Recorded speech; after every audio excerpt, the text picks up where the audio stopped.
إن الحمد لله نحمده ونصلي على رسوله الكريم أما بعد أعوذ بالله من الشيطان الرجيم بسم الله الرحمن الرحيم আল্লাহ সুবহানাহু ওয়া তাআলা সূরা তাহার 132 নম্বর আয়াতে ইরশাদ করিতেছেন ওয়া'মুর আহলাকা বিস-সালাহ ওয়াসতাবির আলাইহা লা নাসআলুকা রিজকান নাহনু নারযুকুকা ওয়াল আকিবাতু লিত-তাকওয়া।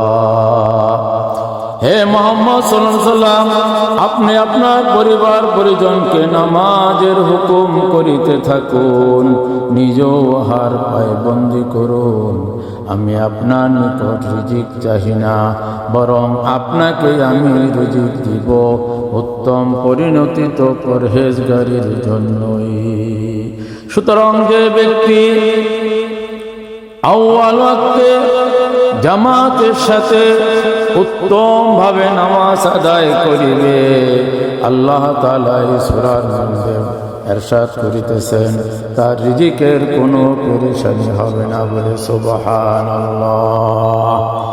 আল্লাহ তাআলা সূরা লুকমানের 17 নম্বর আয়াতে বলতেছেন ইয়া বুনাইয়া আকিমিস সালাতা ওয়া'মুর বিল মা'রুফ ওয়ানহা আনিল মুনকার ওয়াসবির আলা মা আসাবাকা ইন্না যালিকা মিন আজমিল উমুর। হে বৎস, নামাজ পড়িতে থাকো, সৎ কাজে আদেশ করো আর অসৎ কাজে নিষেধ করো। আর তোমার উপর যে মুসিবত আসে ওয়াতে ধৈর্য ধারণ করো, নিঃসন্দেহে উহা বড় হিম্মতের কাজ। সুতরাং আমাদের নামাজের ব্যাপারে অত্যন্ত মনোযোগী হইতে হবে।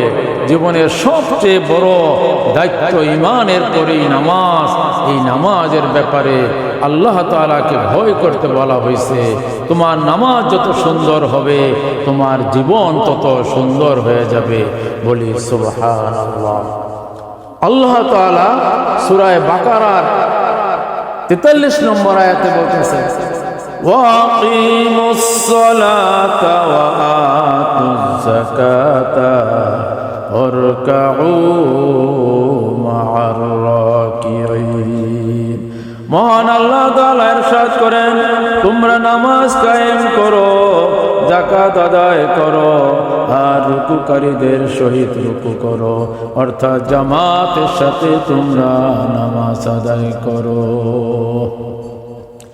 জামাতের গুরুত্ব অত্যন্ত অধিক। রাসূলুল্লাহ সাল্লাল্লাহু আলাইহি ওয়াসাল্লাম বিনা কারণে যারা জামাত ছেড়ে দেয় তাদের ব্যাপারে কঠিন ধমকি দিয়েছেন। সুতরাং আমরা নিয়ত করব আনটিল ডাই, আমরা মৃত্যু পর্যন্ত সকলেই যেন জামাতের সহিত নামাজ আদায় করিতে পারি।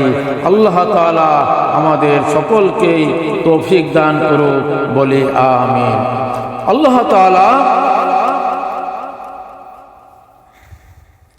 তিরমিজি শরীফ, তাবরানী ও মাজমায়ে জাওয়াদে বলতেছেন হাদিস শরীফে আন ইবনে উমর রাদিয়াল্লাহু তাআলা আনহুমা قال قال رسول الله صلى الله عليه وسلم ثلاثة لا يهولهم الفزع الأكبر ولا ينالهم الحساب هم على كسيب من مسك حتى يفرغ من حساب الخلائق رجل قرأ القرآن ابتغاء وجه الله।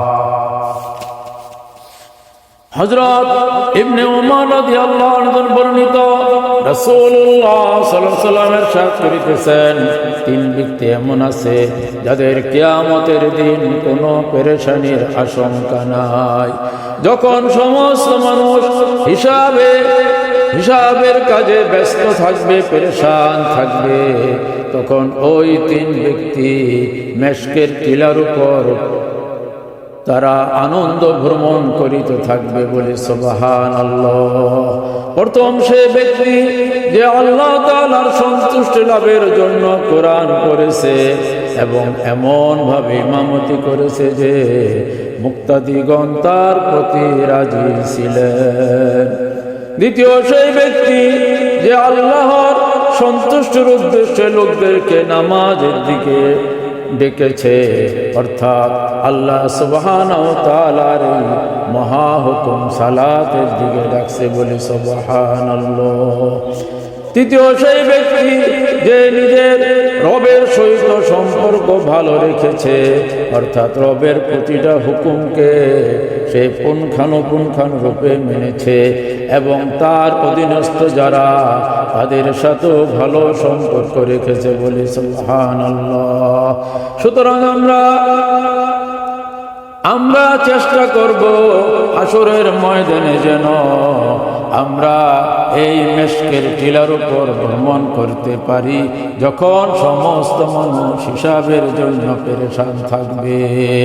সুতরাং এই ব্যাপারে সবচেয়ে গুরুত্বপূর্ণ যে কাজ সেইটা হলো আমাদের সালাতকে সুন্দর করতে হবে, অর্থাৎ আমাদের নামাজকে অত্যন্ত সুন্দর এবং মনোযোগী হয়ে জামাতের সাথে মৃত্যু পর্যন্ত নামাজগুলো আদায় করার নিয়ত করতে হবে।